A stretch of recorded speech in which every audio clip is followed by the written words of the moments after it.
magandang umaga po sa inyong lahat. Malugod na pagtanggap sa St. Joseph Parish Galangin sa ika-6 ng umagang banal na misa na may liturhiya ngayong araw ng Sabado sa ikatlong linggo ng 40 araw na paghahanda. Tumayo po ang lahat at tayo makiisa sa Eucharistikong pagdiriwang na pamumunuan ng ating Kura Paroko, Reverendo Padre Douglas D. Badong.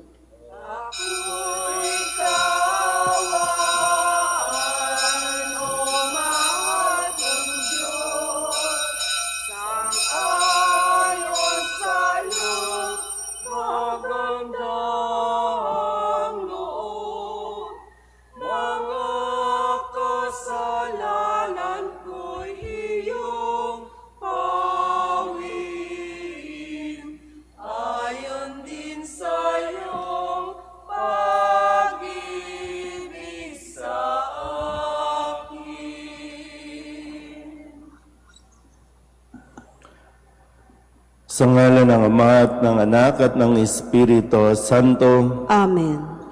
Ang pagpapala ng ating Panginoong Heso Kristo, ang pag-ibig ng Diyos Ama, at ang makikipagkaisa ng Espiritu Santo naway sumainyong lahat. At sumaiyo rin. Mga kapatid, aminin natin ang ating mga kasalanan upang tayo'y maging marapat gumanap sa banal na pagdiriwang. Inaamin ko sa mga pangyarihang Diyos at sa inyo mga kapatid na lubha akong nagkasala sa isip, sa salita at sa gawa at sa aking pagkukulang. Kaya isinasamo ko sa mahal na Birhen Maria, sa lahat ng mga anghel at mga banal, at sa inyo mga kapatid na ako'y panalangin sa Panginoong ating Diyos. Kaawaan tayo na makapangyarihang Diyos, patawarin tayo sa ating mga kasalanan at patnubayan tayo sa buhay na walang hanggan. Amen. Panginoon, kaawaan mo kami. Panginoon, kaawaan mo kami. Kristo, kaawaan mo kami. Kristo, kaawaan mo kami. Panginoon, kaawaan mo kami. Panginoon, kaawaan mo kami. Manalangin tayo. Ama naming makapangyarihan, sa masaya naming pagdiriwang sa 40 araw na paghahanda sa pagkabuhay at sa pakikinabang namin sa salo-salong banal ng paghahaing ipinagkamit namin ng katubusan, ikagalak nawa namin ang dulot nitong kabutihan sa pamamagitan ni Jesucristo kasama ng Espiritu Santo magpasawalang hanggan. Amen.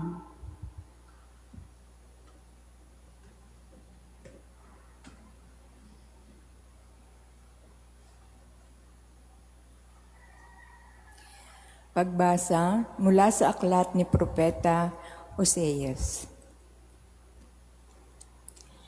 Halik kayo at tayo manumbalik sa Panginoon, pagkat ang nanakit ay siya ring magpapagaling. Siya ang nanugat, kaya siya rin ang gagamot. Sa loob ng 2 araw ay mapalalakas niya tayo uli, at sa 3 araw tayo kanyang ibabangon upang mamuhay sa kanyang pagtangkilik. Halik kayo, sikapin nating makilala ang Panginoon, tiyak na tutugunin tayo sa ating panawagan. Sintiyak ng pagdating ng bukang liwayway, darating siyang walang pagsala, tulad ng patak ng ulan na dumidilig sa kaparangan. Ano ang gagawin ko sa iyo, Ephraim? Ano ang gagawin ko sa iyo, Huda? Ang pag-ibig ninyo sa akin ay tulad ng ulap sa umaga, gaya ng hamog na dagling napapawi. Kaya nga, ipahahampas ko kayo sa aking mga propeta. Lilipulin ko kayo sa pamamagitan ng aking mga salita at simbilis ng kidlat ang pagkatupad ng aking hatol. Sapagkat katapatan ang nais ko at hindi hain, at pagkakilala sa Diyos sa halip ng handog na susunugin. Ang salita ng Diyos. Salamat sa Diyos. Katapatan ang naisin, kalakip ng paghahain. Katapatan ang naisin, kalakip ng paghahain. Ako'y kaawaan, O mahal kong Diyos, sang-ayon sa iyong kagandahang loob. Mga kasalanan ko'y iyong pawiin, ayon din sa iyong pag-ibig sa akin.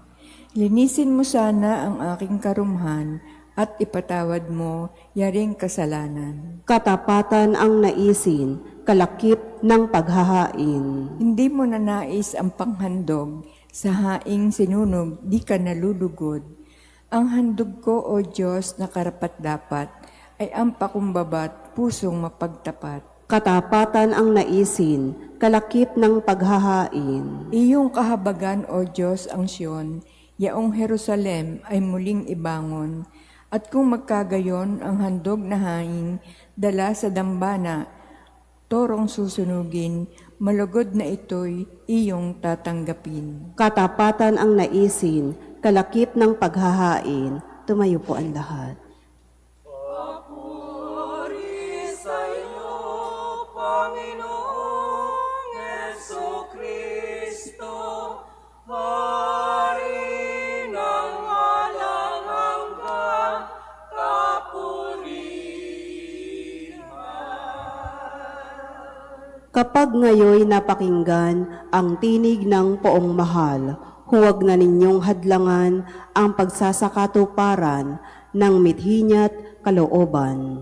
Papuri sa iyo, Panginoong Jesucristo, Hari ng walang hanggang kapurihan.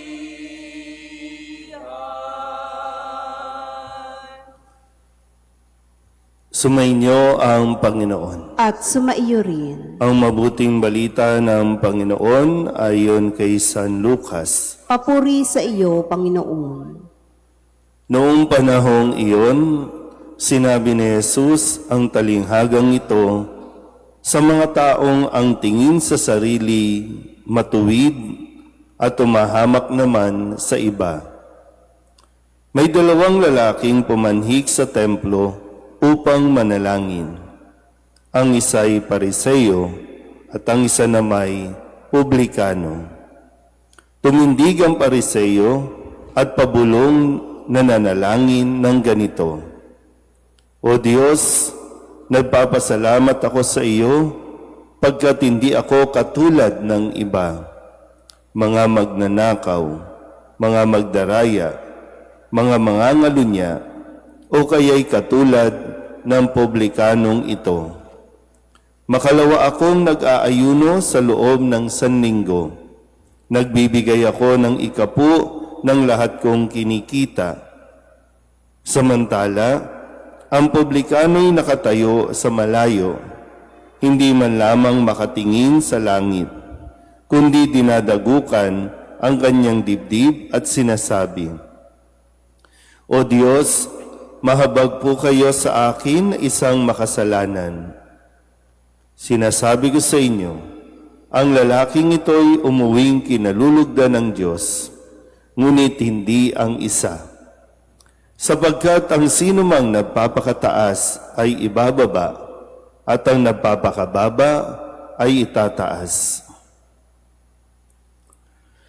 Ang mabuting balita ng Panginoon. Pinupuri ka namin, Panginoong Heso Kristo. Isang magandang umaga po sa inyong lahat. Ngayon po ay Sabado ng ika-3 linggo ng 40 araw na paghahanda. Bago po tayo tumawid patungo sa ika-4 na paglalakbay natin o ika-4 na linggo, atin po muna muling balikan at nawa ay patuloy nating pagnilayan, no? Patuloy nating isipin. Maganda po yung maging habit natin na maya't maya ay inaalala natin kung ano ang mga salita o mga pagbasa na atin pong naririnig. Kung hindi man tayo, gaya ng sabi ko, no, hindi man tayo masipag magbasa ng Biblia sa ating mga tahanan, kahit nga nasa cellphone na o gadget na yung mga salita ng Diyos, pero yun nga lang, sa kasawiang palad, pagdating sa salita ng Diyos, medyo tamad tayong maglaan ng oras para magbasa kahit man lamang yung mga readings of the day. Pero ngayon po, atin munang balikan ang mga salita na ibinigay sa atin sa linggong ito. Nung Lunes, matapos po na hindi kilalanin si Kristo sa kanyang sariling bayan at matapos na siya ay pagbalakan na ihulog sa bangin dahil sa galit ng mga kausap niya, pero ang ginawa ni Kristo, ngunit dumaan siya sa kalagitnaan nila at umalis. Magandang paalala sa atin, no, na hindi natin kinakailangan nipilit ang ating mga sarili. Kung ayaw sa atin, mas mainam na wag nang patulan, iwan na lang sila at magpatuloy sa atin pong gawain o sa ating misyon. Noong Martes, ang sinabi naman, gayon din ang gagawin sa inyo ng aking amang nasa langit kung hindi ninyo patatawarin ang inyong kapatid. Ito ay patungkol doon sa isang tao na may utang na 5 milyon, siya ay nagmakaawa at siya naman ay pinatawad. Pero yung may utang sa kanya na 500 ay hindi niya pinatawad. Kung kaya't ito ay kinagalit ng hari at siya ay pinarusahan. At ganoon din ang paalala ni Kristo na tayo ay pinatawad ng Diyos sa laki ng ating mga kasalanan. Kung kaya't ang paanyaya, matutunan din nating patawarin ang mga nagkakasala sa atin. Noong Miyerkules, ang sabi sa atin, ngunit ang gumaganap ng kautusan at nagtuturo na tuparin iyon ay ibibilang na dakila sa kaharian ng Diyos. Ito naman yung patungkol din sa kanyang pagpaliwanag na hindi siya naparito para baguhin o palitan ang kasulatan, kundi upang ito ay kanyang ituro at isabuhay. Kaya maganda na maya't maya, alalahanin natin ano ba ang mga kautusan na ibinigay sa atin ng Diyos. Noong Huwebes, paalala ulit ni Kristo na mahalaga na talagang tayo po ay mayroong pinangahawakan ng mga salita ng Diyos. Kumbaga pinaghuhugutan sa mga panahon at sa bawat sitwasyon ng ating buhay. Ang sabi niya, kapag ang isang taong malakas at nasasandatahan ay nagbabantay sa kanyang bahay, malayo sa panganib ang kanyang ari-arian. Ibig sabihin, no, kung ang kanyang sarili ay talagang malinaw ang pagkilala, malinaw ang pundasyon, kahit anong paninira o mga pangbabash, hindi ito panghihinaan ng loob. Kahapon, pinaalala sa atin ang tungkol sa pinakamahalagang utos, yung tanong na ano bang mahalagang utos, at sinabi ni Kristo, at ang umiibig sa Kanya ng buong puso, buong pag-iisip at buong lakas, at ang umiibig sa kapwa, gaya ng kanyang sarili, ay higit na mahalaga kaysa magdala ng lahat ng handog na susunugin at iba pang mga hain.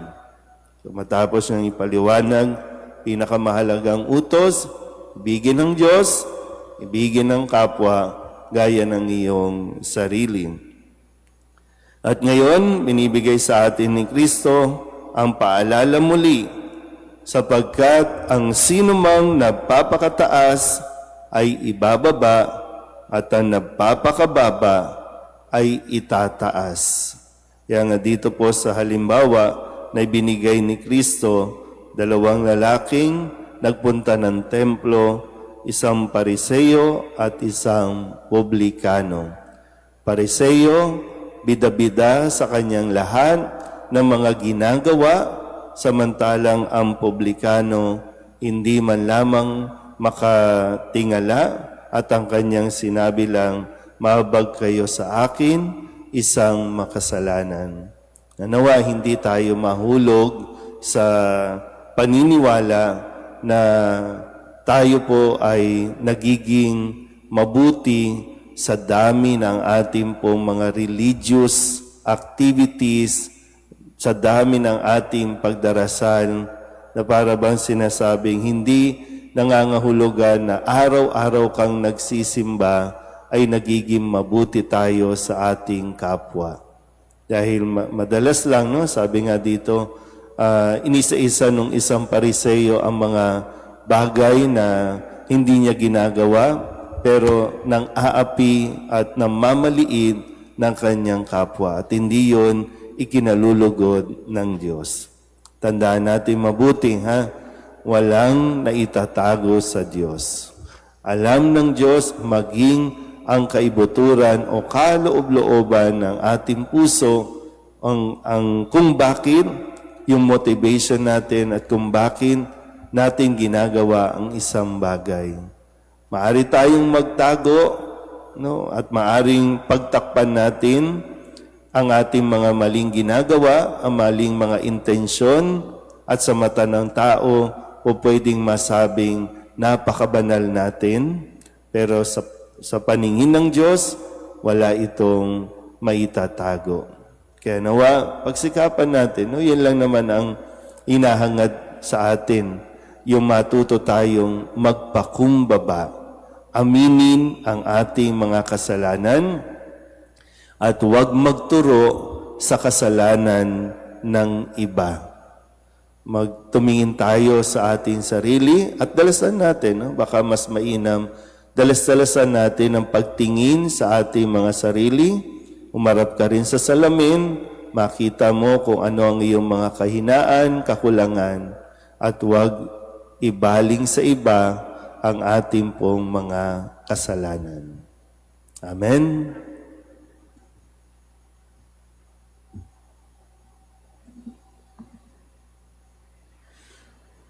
Taglay ang mga pusong nagsisisi at nagpapakumbaba, umaharap tayo ngayon sa Diyos. Tumugon tayo ng tapat at nagpapakaabang panalangin sa mga kahilingang ito.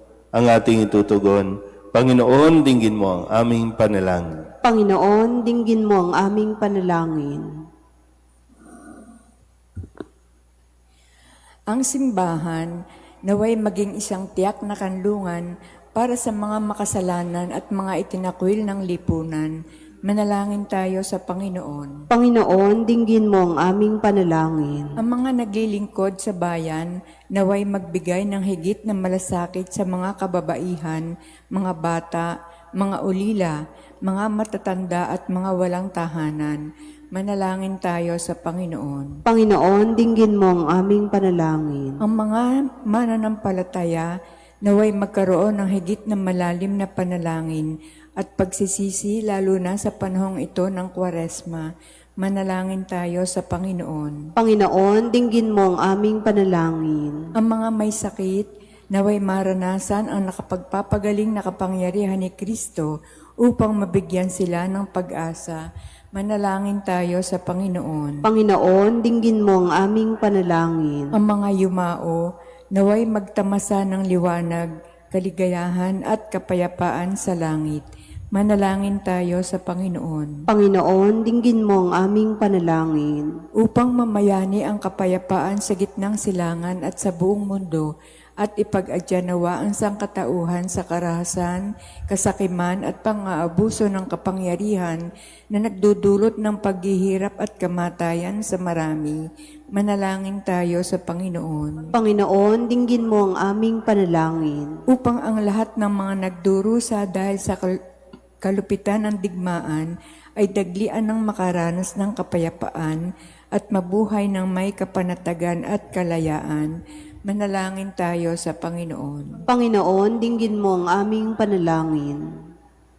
Idulog din natin sa Panginoon ang ating mga personal na kahilingan at mga panalangin para sa ating mga pamilya, kasama din ang mga kahilingan ng mga nanonood sa online.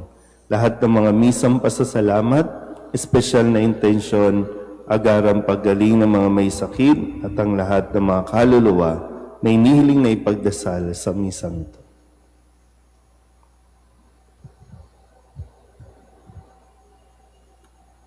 Ang lahat ng ito ay inihiling namin sa ngalan ni Kristong aming Panginoon. Amen. Buhay pagmamahal,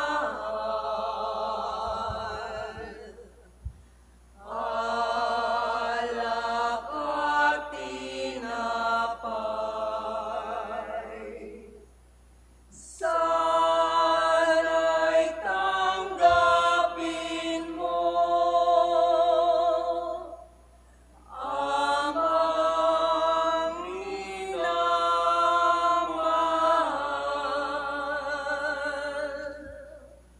Buhay pagmamahal, alak at tinapay, sana'y tanggapin mo amang minamahal.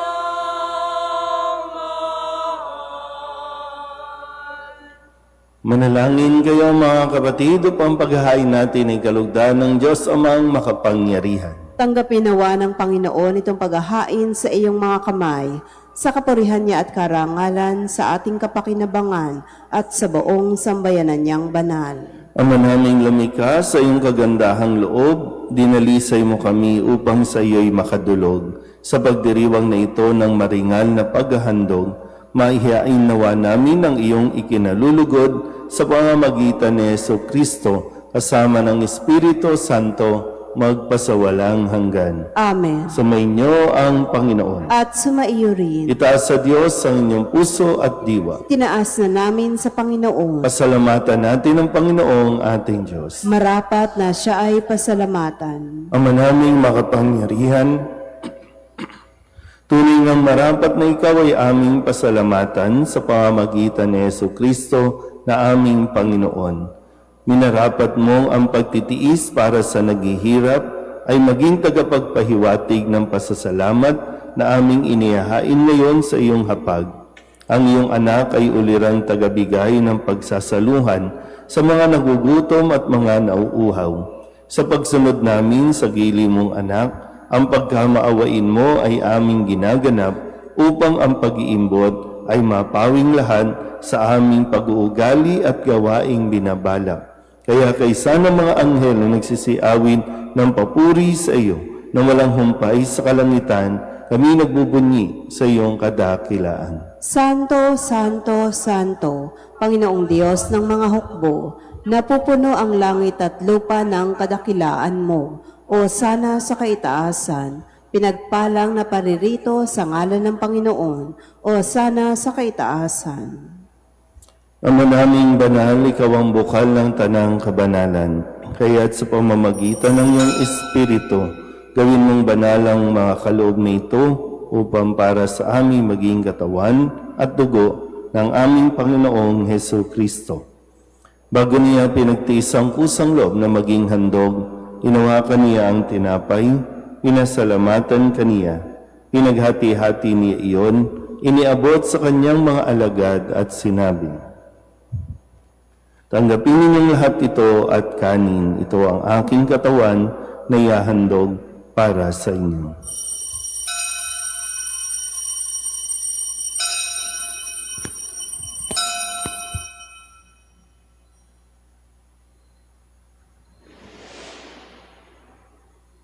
Gayun din naman, nang matapos ang hapunan, hinawakan niya ang kalis, muli kaniyang pinasalamatan. Iniabot niya ang kalis sa kanyang mga alagad at sinabi, "Tanggapin ninyong lahat ito at inumin. Ito ang kalis ng aking dugo, ng bago at walang hanggang tipan. Ang aking dugo na ibubuhos para sa inyo at para sa lahat, sa ikapagpapatawad ng mga kasalanan. Gawin ninyo ito sa pag-alaala sa akin."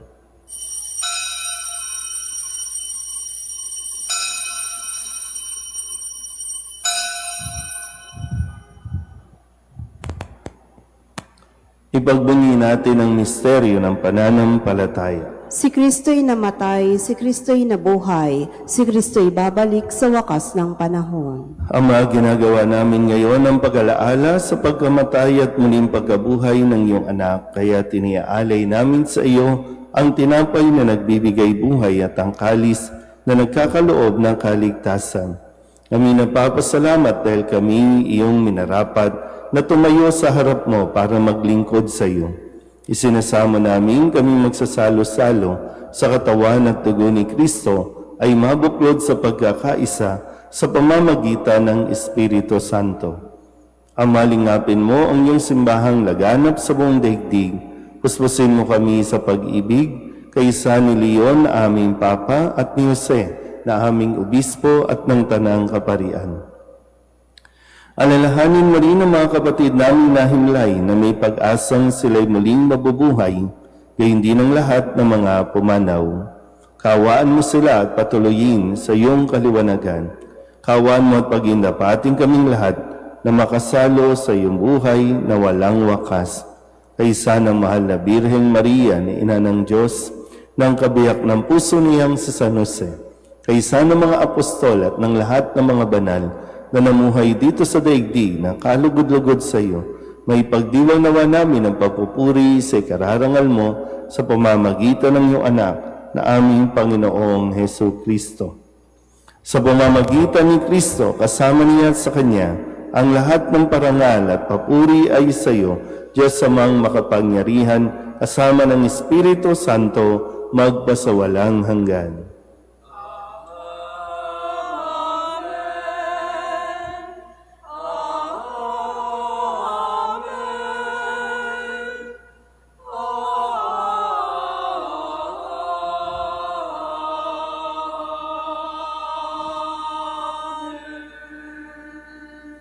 Sa tagabili naman nakagagali na utos at turo ni Jesus sa Panginoon natin at Diyos, ipahayag natin ang lakas loob. Ama namin, sumasalangit ka, sambahin ang ngalan mo. Mapasa amin ang kaharian mo, sundin ang loob mo dito sa lupa para nang sa langit. Bigyan mo kami ngayon ng aming kakanin sa araw-araw at patawarin mo kami sa aming mga sala para ng pagpapatawad namin sa nagkakasala sa amin. At huwag mo kaming ipahintulot sa tukso at iadya mo kami sa lahat ng masama. Hinihiling namin kami iadya sa lahat ng masama, pagkalooban ng kapayapaan araw-araw, iligtas sa kasalanan at ilayo sa lahat ng kapahamakan, samantalang aming pinananabikan ang dakilang araw ng pagpapahayag ng tagapagligtas namin sa Yesu Kristo. Sapagkat iyo ang kaharian at ang kapangyarihan at ang kapurihan magpakailanman. Amen. Panginoong Heso Kristo, sinabi mo sa iyong mga apostol, kapayapaan ang iniiwan ko sa inyo, ang aking kapayapaan ang binibigay ko sa inyo. Tunghayan mo ang aming pananampalataya at huwag ang aming mga pagkakasala. Pagkalooban mo kami na kapayapaan at pagkakaisa ayon sa iyong kalooban, kasama ng Espiritu Santo, magpasawalang hanggan. Amen. Ang kapayapaan ng Panginoon ay laging sumainyo. At sumaiyo rin. Magbigayan tayo ng kapayapaan sa isa't isa. Kordero ng Diyos na nag-aalis ng mga kasalanan sa sanlibutan, maawa ka sa amin. Kordero ng Diyos na nag-aalis ng mga kasalanan sa sanlibutan, maawa ka sa amin. Kordero ng Diyos na nag-aalis ng mga kasalanan sa sanlibutan, ipagkaloob mo sa amin ang kapayapaan.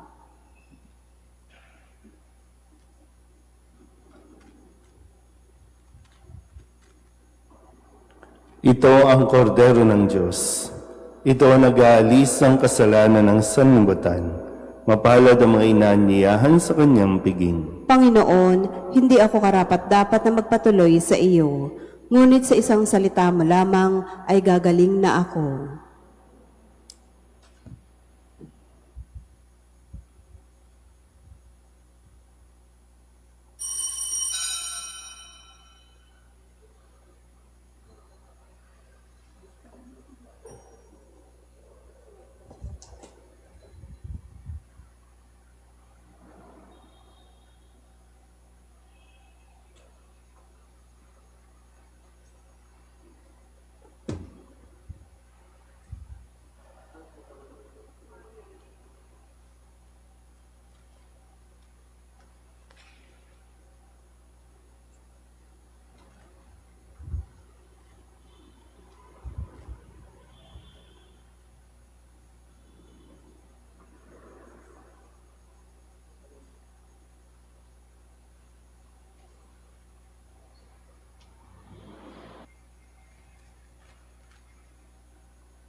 Lumuhod po ang lahat, panalangin kay San Jose. Abang tagapangalaga ng tagapagligtas, kabiyak na puso ng mahal na Birheng Maria, sa iyo pinagkatiwala ng Diyos ang kaisa-isa niyang anak. Sa iyo nagtiwala si Maria, sa piling mo si Kristo'y naging tao. Maging ama ka rin sa amin pinagpalang Jose, at gabayan mo kami sa landas ng buhay. Ihingi mo kami ng biyaya, awa at tapang, at ipagtanggol kami sa lahat ng masama. Amen. Tumayo na po ang lahat. Manalangin tayo. Ama naming mapagmahal, sa pagsasalong lagi sa banal na pakikinabang, mapangatawanan nawa namin ang wagas na di ginagampanan sa aming pagsasaloob ng lagi naming ipinagdiriwang sa pamamagitan ni Jesucristo kasama ng Espiritu Santo magpasawalang hanggan. Amen. Sumainyo ang Panginoon At sumaiyo rin. at papalain kayo ng makapangyarihang Diyos, Ama at Anak, at Espiritu Santo. Amen. Tapos ng banal na misa, umayo tayo sa kapayapaan ni Kristo. Salamat sa Diyos. Magandang umaga po.